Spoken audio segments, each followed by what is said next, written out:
Bonjour les amis, je sais certains ont pu s'étonner que durant ce week-end je fasse deux vidéos un tout petit peu intemporelles sur la condamnation de Soral et sur Mélenchon-Collabo suite à la couverture de l'Incorrect. Et vous avez sans doute dû vous étonner que moi qui suis assez réactif en général sur l'actualité dans mes vidéos, je n'ai pas encore réagi aux attentats qui frappent le peuple israélien, Israël et des milliers de juifs. Eh bien tout simplement, je vous dis tout, avec un peu de retard. J'ai passé ce week-end au Puy du Fou, je suis arrivé vendredi et ne suis rentré que dimanche soir et j'avais donc préparé mes vidéos d'avance pour faire ma vidéo quotidienne comme je le fais depuis bientôt 5 ans et je n'ai pas pu réagir dans les délais. Alors j'avais prévu de vous faire cette vidéo qui devait être un hymne au Puy du Fou. Naturellement, je suis obligé de recoller à l'actualité. Il n'empêche que je vais vous dire quelques mots sur le Puy du Fou. Écoutez, week-end merveilleux pour plein de raisons. D'abord, j'avais pas été depuis 7-8 ans. La qualité des spectacles, les nouveaux, les anciens. Alors les nouveaux, j'avais pas vu le dernier Panache, un petit peu, qui parle du film Vaincre ou mourir, une reconstitution de l'histoire de Charette, très franchement magnifique, avec des effets spéciaux exceptionnels. J'avais pas vu le spectacle des oiseaux, qui est vraiment extraordinaire, et puis j'ai revu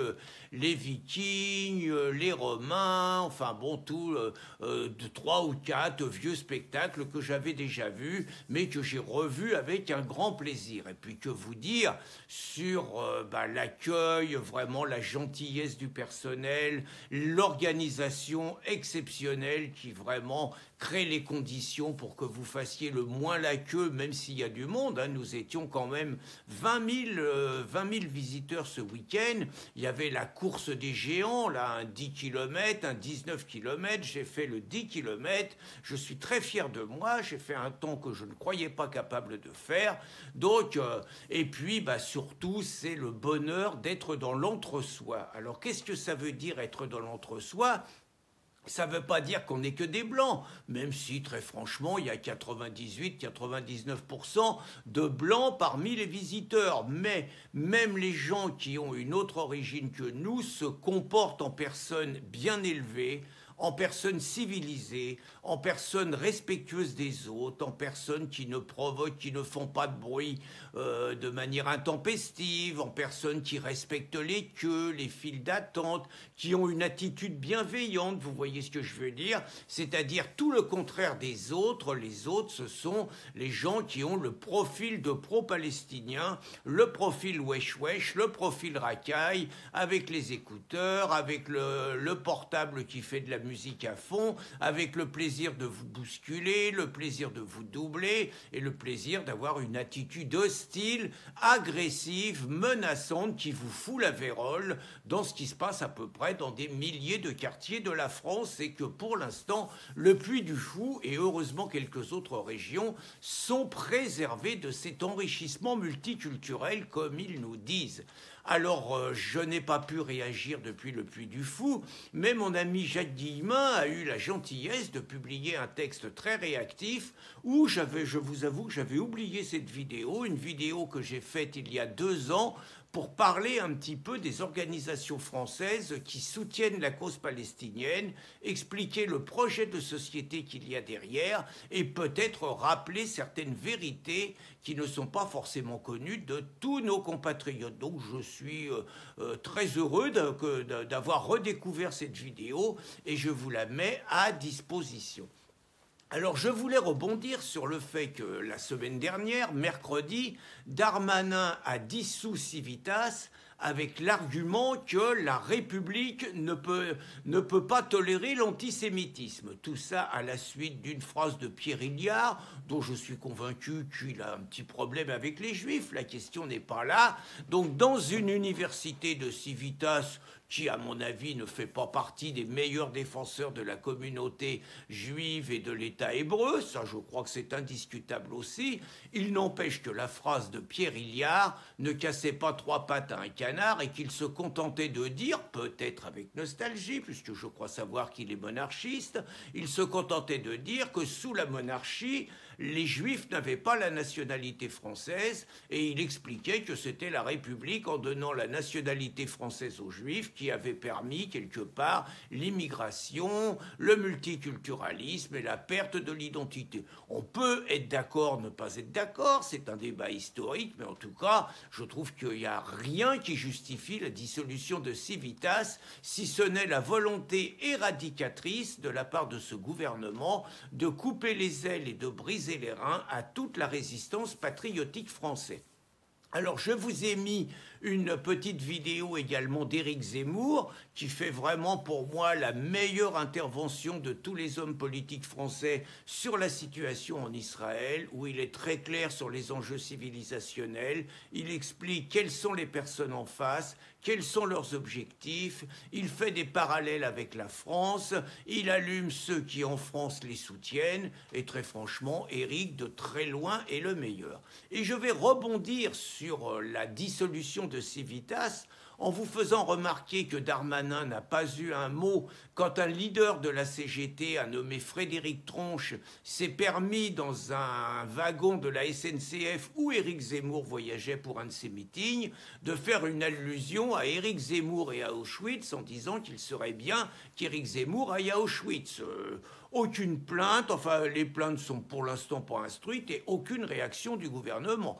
Aucune réaction du gouvernement quand le député Louis Boyard, le toxico, le marchand de drogue, c'est lui qui s'en est vanté quand il faisait ses études, se permet d'expliquer et de justifier les crimes palestiniens en interpellant la diplomatie française qui, paraît-il, serait complice du fait que les Palestiniens seraient maltraités en Israël, qu'ils n'auraient pas leur État, que ça serait le colonialisme, que ce serait presque l'apartheid qui justifierait finalement les actions désespérées des malheureux Palestiniens.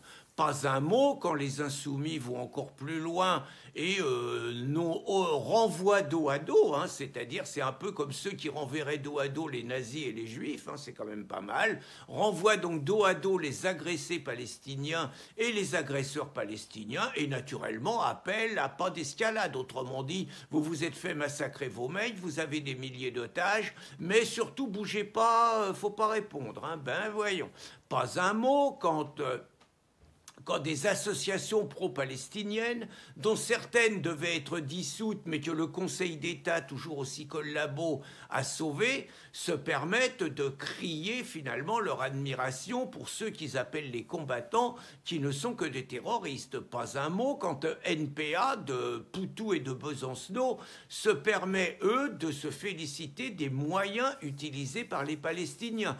Et pas un mot, on ne parle pas de la dissolution, naturellement, quand les indigènes de la République, le pire, qui n'ont jamais caché leur haine des Juifs et leur exécration d'Israël, se permettent, eux, carrément de diffuser des images rendant hommage aux combattants palestiniens. Alors tout ça pour vous dire que naturellement, moi je suis de tout cœur avec tous les amis que j'ai en Israël, avec ceux qui nous ont reçus quand nous avons été là-bas. Je pense à Simon, je pense à notre président Guy Sebag qui vit là-bas et à qui j'ai une pensée. Je pense à Thérèse, je vais arrêter parce que je vais forcément en oublier. Je pense à Elie Sheva, que nous avons eu le plaisir d'accueillir.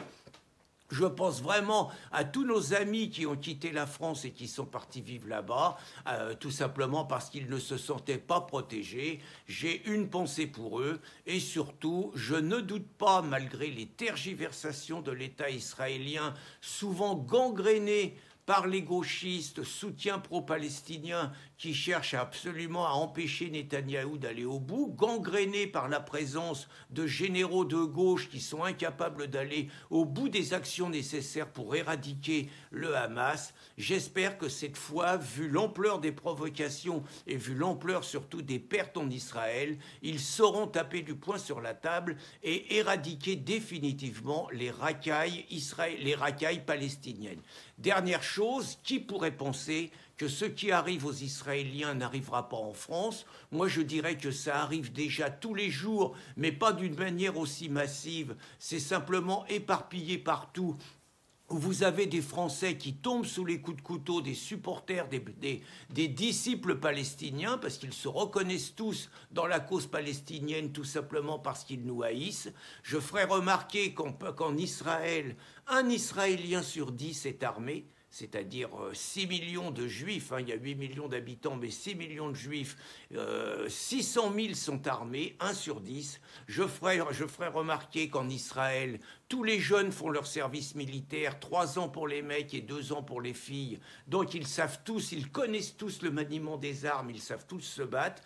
Et malgré cela, ils viennent de se prendre donc au moins 600 ou 700 morts, et ça va sans doute être davantage. Si vous faites le parallèle en France, où nous sommes 10 fois plus nombreux, c'est comme s'il y avait 7000 morts suite à des attentats musulmans, des attentats islamistes. Et je vous demande de réfléchir sur le parallèle entre ce que Israël met pour se défendre et ce que Macron et Darmanin mettent pour nous désarmer, c'est-à-dire que pendant que les Israéliens se font massacrer, Macron continue à importer des personnes, des milliers et des milliers de personnes, dont certains forcément auront un profil de terroriste, et Darmanin, quand il ne dissout pas les associations patriotes, passe son temps à désarmer les Français quand il fout une paix royale à ceux qui portent des couteaux et qui s'en servent abondamment tous les jours.